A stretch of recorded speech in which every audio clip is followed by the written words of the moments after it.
మా latest videos కోసం మా ఈ తెలుగు న్యూస్ ఛానల్ సబ్స్క్రైబ్ చేసి గంట సింబల్ యాక్టివేట్ చేసుకోండి. ఈ నెల 17 మాఘ అమావాస్య సూర్యగ్రహణం లోపు కొడుకులు ఉన్నవారు తప్పనిసరిగా ఈ పరిహారం చేయాల్సిందే, లేదంటే కీడు జరుగుతుంది. ఈ నెల 17వ తేదీన వచ్చే అమావాస్య అనేది మామూలు రోజు కాదు. ఎందుకంటే అదే రోజున సూర్యగ్రహణం కూడా సంభవిస్తోంది. ఈ గ్రహణం అనేది ఎంతో కీడును మోసుకొచ్చే గ్రహణమని, దీని ప్రభావం మన జీవితాలపై, ముఖ్యంగా మన మగ సంతానంపై తీవ్రంగా ఉండే అవకాశం ఉందని జ్యోతిష్య పండితులు హెచ్చరిస్తూ ఉన్నారు. అందుకే ఈ రోజున ప్రతి ఒక్కరూ చాలా జాగ్రత్తగా ఉండాలి. ఏమాత్రం అజాగ్రత్తగా ఉన్నా సరే అనవసరమైన ఇబ్బందులు కొని తెచ్చుకున్న వారవుతారు.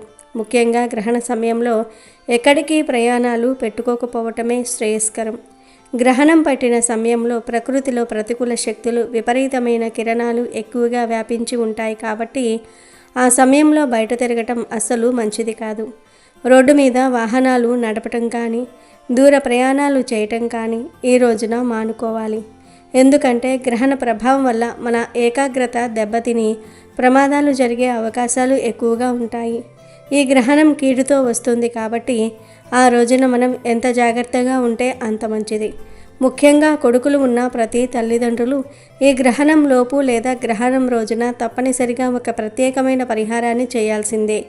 ఒకవేళ మీరు ఈ పరిహారాన్ని చేయకపోతే మాత్రం మీ పిల్లలకు కీడు జరుగుతుంది, ప్రమాదాలు జరుగుతాయి, గండాలు పొంచి ఉన్నాయి. కనుక కొడుకులు ఉన్నవారు తప్పనిసరిగా ఈ సూర్యగ్రహణం లోపు ఈ వీడియోని తప్పకుండా చూసి గ్రహణం రోజు ఈ పరిహారాన్ని చేసి మీ కొడుకులను కీడు నుండి బయటకు తీసుకురండి. మరి కొడుకులు ఉన్నవారు గ్రహణం రోజు చేయవలసిన పరిహారం ఏమిటి, దానిని ఏ సమయంలో చేయాలి, ఎలా చేయాలి అనే పూర్తి వివరాలను ఇప్పుడు మనం ఈ వీడియోలో వివరంగా తెలుసుకుందాం. ఫ్రెండ్స్, అంతకన్నా ముందు ఒక చిన్న రిక్వెస్ట్.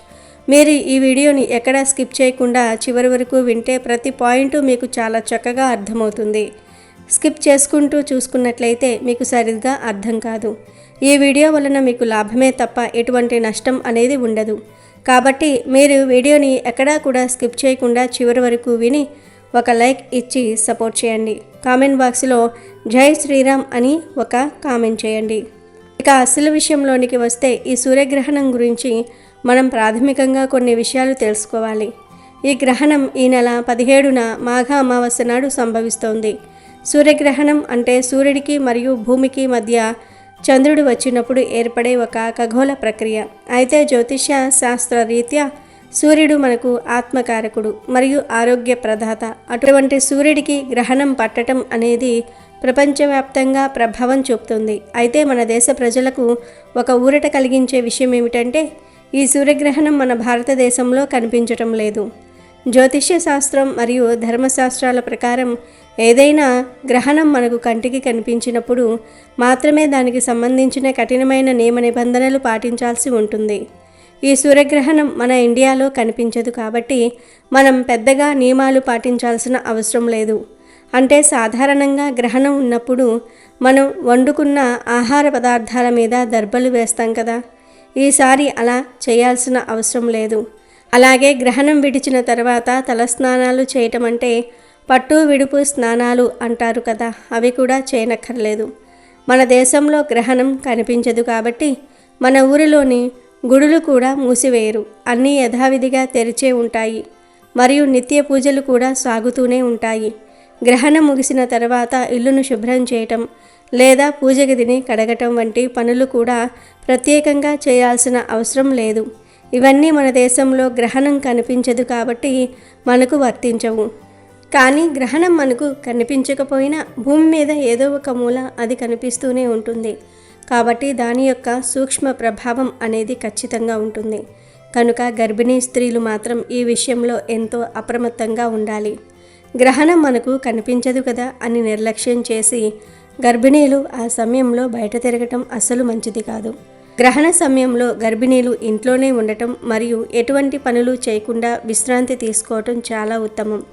ఒకవేళ నియమాలు పాటించకుండా బయటకు వస్తే మాత్రం పుట్టబోయే బిడ్డ మీద ఆ గ్రహణ ప్రభావం పడే ప్రమాదం ఉంది. దీనివల్ల పుట్టబోయే బిడ్డకు జీవితాంతం అంగవైకల్యం కలగటం లేదా గ్రహణ మొర్రి వంటి సమస్యలతో పుట్టడం వంటివి జరుగుతూ ఉంటాయి. ఆ బిడ్డ జీవితాంతం ఆ లోపంతో బాధపడాల్సి వస్తుంది. కాబట్టి గర్భిణీలు ఆ సమయంలో చాలా జాగ్రత్తగా ఉండాలి. ఆ సమయంలో కూరగాయలు కొయ్యటము, సూదితో కుట్టడం లేదా ఏదైనా పదునైన వస్తువులను వాడటం వంటి పనులు అస్సలు చేయకూడదు. కేవలం దైవనామస్మరణ చేస్తూ ఉండటం వల్ల ఆ గండం నుండి బయటపడవచ్చు. ఇక ఈ గ్రహణం యొక్క ప్రధాన ప్రభావం ఏమిటంటే ఇది పుత్ర సంతానం అంటే కొడుకులు ఉన్న వారి మీద తీవ్రమైన కీడును చూపిస్తుంది. గ్రహణం ముగిసిన తర్వాత మగపిల్లలకు అనేక గండాలు పొంచి ఉన్నాయి. అపమృత్యు దోషాలు వచ్చే అవకాశం ఉంది. అలాగే అనుకోని యాక్సిడెంట్లు జరిగే ఛాన్సెస్ కూడా ఎక్కువగా ఉన్నాయని జ్యోతిష్యులు చెప్తూ ఉన్నారు. అందుకే కొడుకులు ఉన్న ప్రతి తల్లిదండ్రులు గ్రహణం ముగిసిన మరుసటి రోజు అంటే 18వ తేదీన కానీ లేదా 17వ తేదీ రాత్రి గ్రహణం పూర్తిగా విడిచిన తర్వాత కానీ ఒక ప్రత్యేకమైన పరిహారం తప్పనిసరిగా చేసుకోవాలి. ఈ పరిహారం చేసుకోవటం వల్ల గ్రహణం తాలూకు కీడు మొత్తం పూర్తిగా తొలగిపోతుంది. మీ కొడుకుల జాతకంలో ఏవైనా అపమృత్యు దోషాలు ఉంటే అవి కూడా తొలగిపోతాయి. వారి ఆయుష్ పెరుగుతుంది. అలాగే వారి మీద ఉన్న పీడలు, గండాలు, దృష్టి దోషాలు లేదా ఏదైనా దుష్టశక్తుల ప్రభావం ఉన్నా సరే అవన్నీ పూర్తిగా పటాపంచలైపోతాయి. ఈ రోజుల్లో మనం చూస్తూ ఉన్నాం, చాలామంది పిల్లలు తల్లిదండ్రుల మాట అస్సలు వినటం లేదు. ముఖ్యంగా మగపిల్లలు చాలా మొండిగా తయారవుతూ ఉన్నారు. ఎంత చెప్పినా వినకపోవటము, చదువు మీద శ్రద్ధ చూపకుండా ఫోన్లతో కాలక్షేపం చేయటం వంటివి చేస్తూ ఉన్నారు. అటువంటి మాట వినని పిల్లల కోసం కూడా ఈ పరిహారం అద్భుతంగా పనిచేస్తుంది. అలాగే కొందరు పిల్లలు అస్సలు సరిగ్గా తినరు. ఎంత పెట్టినా వాళ్ళ ఒంటికి పట్టదు. చాలా బక్కగా బలహీనంగా కనిపిస్తూ ఉంటారు. అటువంటి పిల్లల కోసం ఈ పరిహారం చేస్తే వారు మంచిగా తిని పుష్టిగా తయారవుతూ ఉంటారు. ఇక టీనేజ్ వయసులో ఉన్న కొడుకుల గురించి అయితే చెప్పనక్కర్లేదు. బయట చెడు సావాసాలు పట్టటము, చదువు పాడు చేసుకొని తిరగటము, ఫ్రెండ్స్తో బైక్ల మీద వేగంగా వెళ్ళటము, ప్రేమలు అని అమ్మాయిల వెంట పడటం వంటివి చేస్తూ తల్లిదండ్రులకు నిద్ర లేకుండా చేస్తూ ఉంటారు.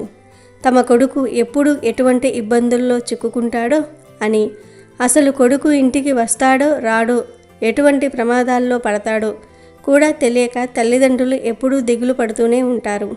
అలాంటి పిల్లల స్వభావంలో మార్పు రావాలని కోరుకునేవారు కూడా ఈ పరిహారాన్ని తప్పక చేయండి. ఇలా చేయటం వల్ల మీ పిల్లల్లో ఒక విధమైన మార్పు వస్తుంది. వారు మళ్ళీ దారిలోనికి వచ్చి మీ మాట వింటారు. కేవలం కొడుకులు ఉన్నవారు మాత్రమే ఈ పరిహారం చేసుకోవాలి. ఆడపిల్లలు ఉంటే అవసరం లేదు. ఎందుకంటే ఈ గ్రహణం వలన ఆడపిల్లలకు ఎటువంటి కీడు లేదు.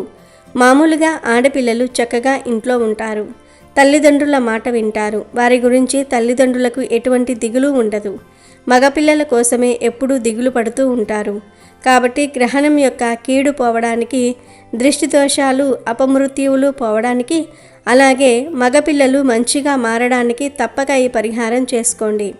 మరి ఆ పరిహారం ఎలా చేయాలి అంటే దీనికి మీరు ఒక మంచి బూడిద గుమ్మడికాయను తీసుకురావాలి. బూడిద గుమ్మడికాయ అంటేనే నెగిటివ్ ఎనర్జీని పీల్చుకోవటంలో చాలా శక్తివంతమైనది.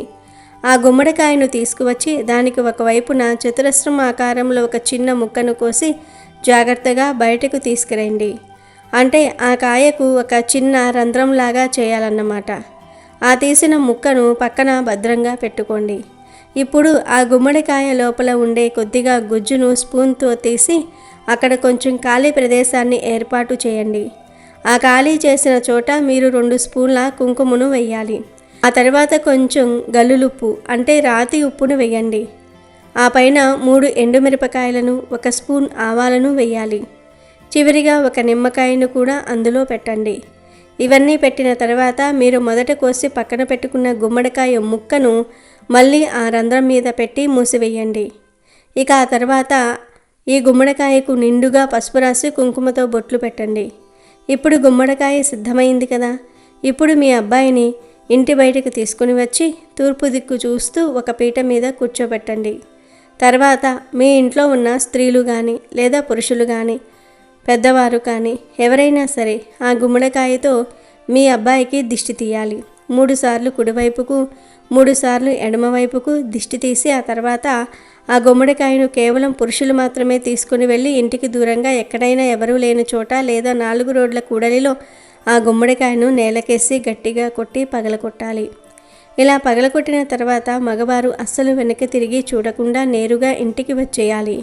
ఇంటికి వచ్చే ముందు బయటే కాళ్ళు చేతులు కడుక్కొని అప్పుడు మాత్రమే ఇంట్లోకి ప్రవేశించాలి. దిష్టి తీసిన వారు మరియు ఎవరికైతే దిష్టి తీశారో ఆ అబ్బాయి కూడా కాళ్ళు కడుక్కొని లోపలికి వెళ్ళాలి. మీకు ఎంతమంది కొడుకులు ఉంటే అంతమందికి విడివిడిగా అన్ని గుమ్మడికాయలతో ఇలా దిష్టి తీయటం వల్ల చాలా మంచి ఫలితం ఉంటుంది. 6 ఏళ్ల నుండి 40 ఏళ్ల కొడుకులు ఉన్నవారు అందరూ కూడా ఈ పరిహారం తప్పక చేయాలి. ఒకవేళ మీ కొడుకులు మీ దగ్గర లేకపోయినా దూరం ప్రాంతాల్లో ఉన్నా సరే మీరు వారికి వీడియో కాల్ చేసి ఒక చోట కూర్చోమని చెప్పి ఆ ఫోన్కే దిష్టి తీసి ఆ గుమ్మడికాయను పారేయండి. కానీ ప్రత్యక్షంగా దిష్టి తీస్తేనే దాని ఫలితం ఎక్కువగా ఉంటుంది. ఏమాత్రం అవకాశం ఉన్నా సరే ప్రత్యక్షంగానే చేయడానికి ప్రయత్నించండి. ఒకవేళ మీ కొడుకులకు పెళ్ళయి భార్యతో విడిగా ఉంటే మీ కోడలికి చెప్పి ఇలా దిష్టి తీయమని చెప్పండి.